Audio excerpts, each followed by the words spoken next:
がここにいるうちの本物のスクールスポーツのために行こうぜベイビーバンこの国は気をつけて現実になることがありますからね。Alright, so we're going to go ahead and continue the long-standing tradition of covering Japanese boxing here on True School Sports. True School Sports, the #1 source of Japanese boxing in America. From an American, arigato gozaimasu. Thank you to everybody for tuning in. And ayete okata. Nice to see everybody again. Showing that love, showing that passion that we all have for the sport of boxing. Now, I want everybody out there to mark their calendars. It's July 13th, 2025 as I'm shooting this video.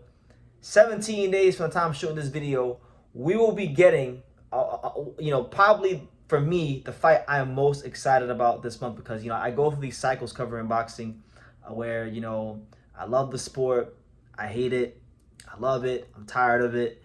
And every time I get disillusioned with boxing, Kenshiro Teraji seems to fight and remind me why I love this sport oh so much. One of boxing's true legends, future Hall of Famer, one of the top 10 pound-for-pound fighters in the world today. I believe he's number 9, number 8, somewhere around there. And it's well-deserved because he's been very good for a very long time. So we're going to have the amazing one, the fighting pride of Kyoto, Japan, at flyweight once again.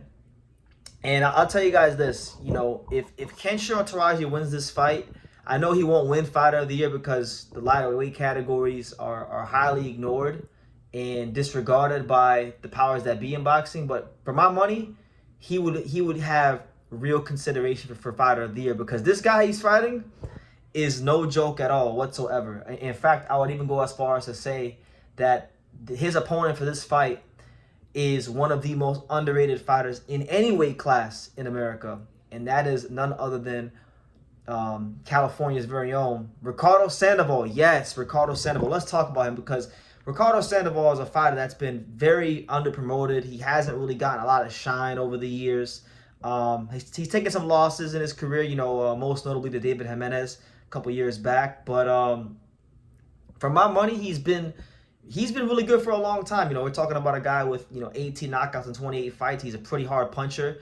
And apart from his knockout power, which he does have, what's the most impressive thing about Ricardo Sandoval and the way I would describe him to somebody who's never seen him fight before is that Ricardo Sandoval is a body punching technician and he's got a lot of craft. Some of the same things that people give Bam Rodriguez a lot of credit for, like the side steps and the angles, Ricardo Sandoval does that as well. So just a damn good fighter. And honestly, if he was a more well-known fighter, he'd be somebody that I feel boxing fans would be clamoring for Bam Rodriguez to fight. But a lot of people don't know who he is, unfortunately.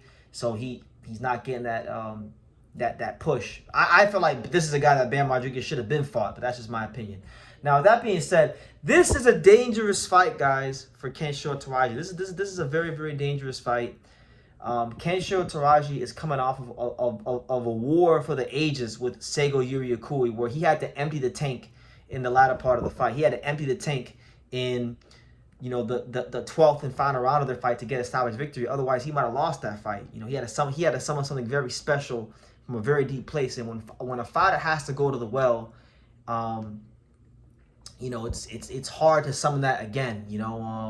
And Kenshiro's been in a lot of wars. With Seigo Yuriokui, Masamichi Ibuki, Anthony Olas-Kuwaga, and the list, Carlos Canizales. I mean, he's been in a lot of wars, and he's not exactly a young spring chicken here. He's someone that is 33 years old, which in these lighter weight categories, generally speaking, tends to be old, and he's kind of defying that, and he's showing his greatness time and time again. And I think he's one of the greatest light flyweights ever, and he's one of the greatest fighters of our era. And I think he should be a Hall of Famer and find his spot in Canastota when it's all said and done. But I'm putting him on a high upset alert. When I say I'm telling you guys, I'm not just putting him on a medium upset alert. I'm not just saying that Ricardo Sandoval has a chance to beat him. I'm saying that I'm putting him on a high upset alert because he should be. I'm gonna tell you why now. I don't know what the odds are for this fight. I'm gonna go ahead and check them real quickly. I would assume that Ricardo Sandoval is the underdog because Ricardo Sandoval is, like I said, he's not a big name. So right now, as it stands, guys, Ricardo Sandoval is a plus 610. He's a 6-1 underdog, and I'll tell you guys this right now. that is way too high of him being an underdog. And a lot of that is coming from ignorance from the betting lines. I think this is more of like a, if we're talking about betting and odds, I would say this is more of like a 3-1 fight in favor of Kenshiro, not 6-1. Ricardo Sandoval is going to give Kenshiro problems because of his ability to pivot out of the way and his footwork and his body punching. Kenshiro is a very good body puncher too. Kenshiro's got great feet too, and we know he's got probably one of the best gas tanks in all of boxing. He does not get tired. That's why he beat Seigo Yuriokui. But, I don't think Kenshiro has fought, if we're just going over his last couple of fights. Now, he's fought some damn good fighters. I'm not taking nothing from him, but in just my opinion, yeah, I don't think he's fought anybody with the ring craft of a Ricardo Sandoval.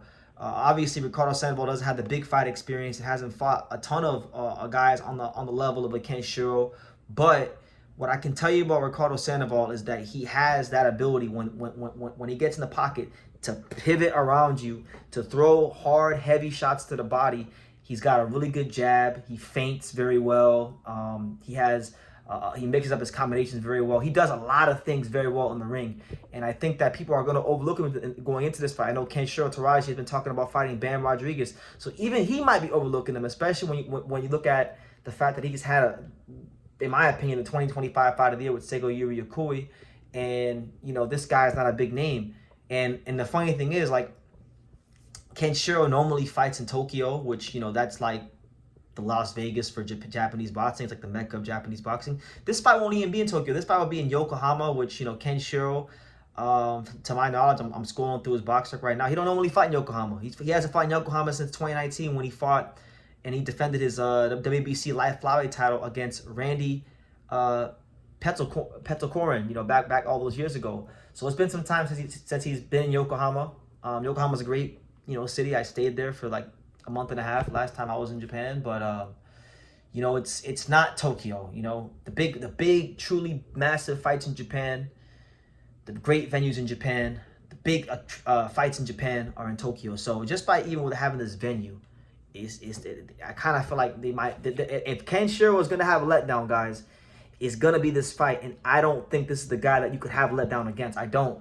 Ricardo Sandoval has been ignored for a long time, and he brings a lot of things he does very well in the ring. And Kenshiro's body has been put through the meat grinder over the years. He's been in some wars, some real fights, and that's why I love him, because that's why the Kenshiro banner hangs proudly here that he gave me when I met him for the first time in Kyoto. That's why I got Kenshiro right here. That's why I got Kenshiro over there in that picture with my boy Taihei, because Kenshiro Teraji represents everything I love about boxing. But great fighters, even the greatest of fighters, they Father Time catches up to him, and the wars catch up to him. I'll say this, man. Like, in my opinion, he's already a Hall of Famer. If he wins this fight, it's just adding more to the legend of Kenshiro. And Ricardo Sandoval, what an opportunity this is for him, because this is a guy that was on his way to a world title shot, lost to David Jimenez all those years ago, and like I said, he's been buried deep on a lot of these Golden Boy undercards. Golden Boy is sending him to Japan because that's where the money's at, and they're not going to pay for Kenshiro to fight in America.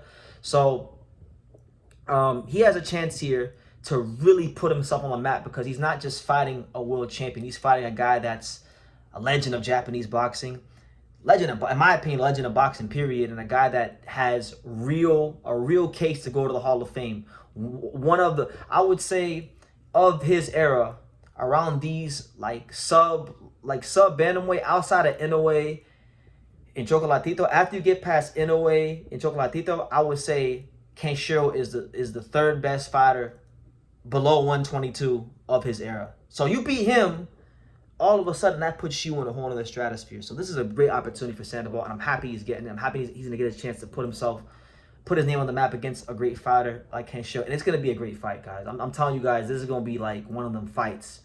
And I know I feel like I'm always saying this about Japanese fights, but these Japanese fighters come with all the smoke. That's why I love them. For good, bad, or different, they come to fight. And, with Kenshiro's straight right hand, his stamina, his ability, his legs, I think, we know what he comes to do when he's in the ring. He puts people in body bags. And Ricardo Sandoval isn't quite as known as Kenshiro, but he's the same way. He just does it in his own way with the angles and the body punching and the pressure. So I'm putting Kenshiro on an extremely high upset alert. I don't have a prediction right now. I just got finished watching Ricardo Sandoval versus Juan Carlos Butriago. I think Kenshiro's gonna have his fair share of opportunities to land that signature straight right hand on Sandoval. I think what it comes down to for Sandoval, he's never fought a puncher like Kenshiro. How durable can he be? How will his chin hold up when Kenshiro starts touching him? And you know, he fights a fighter that can match his stamina or even supersede his stamina. You understand? So I would say, fuck, this is a tough one. You know what, man? I picked against Kenshiro the last fight. I didn't like picking against Kenshiro, but I really did think Seigo Yuriko was going to beat him, and he almost did. He was going to beat him if he didn't get knocked out. So I will say Kenshiro will win this fight by decision. I don't know if it'll be close to be wide, but I think he'll win by decision. I think his big fight experience and the fact that Sandoval does leave his head on the center line a lot will give him enough opportunities to land these punches and go the distance and win. I wouldn't be shocked. I'll probably lean towards this being like a majority or a split. I think Sandoval's body punching, his work rate is gonna give Kenshiro a lot of problems. I think this fight could actually resemble the Carlos Canizales fight, and if Kenshiro's not careful, forget a decision, he might get stopped. I'm gonna say Kenshiro by decision. Any type of majority, D, or split, any one of those. You know, and it might be one of those fights people say, you know, Ricardo Sandoval got robbed. So that's why I'm saying, if you're Ricardo Sandoval, and I'm sure he knows this himself, he hasn't got an opportunity on this level before, you need to come with that mindset to put this dude in a body bag and stop him. Because if you don't, and you leave it close, you saw it happen to Carlos Canizales not too long ago. So you understand what you're up against. But it's a great fight, and I'm really excited about it. And this is the fight that's really right now got me fired up about boxing again. So let me know what you guys think. What do you guys think about the fight? What kind of chance do you give Ricardo Sandoval? And yeah, leave your comments down below. Make sure you guys take the time to subscribe. And like I say in every single one of these videos, you could love me or you could hate me, but I'm just a kid from Daniel. So until next time, take care, guys. Thank you for watching another video on the untouchable True School Sports Empire. For more great boxing content just like this, make sure you guys stay tuned and subscribe. You won't be disappointed.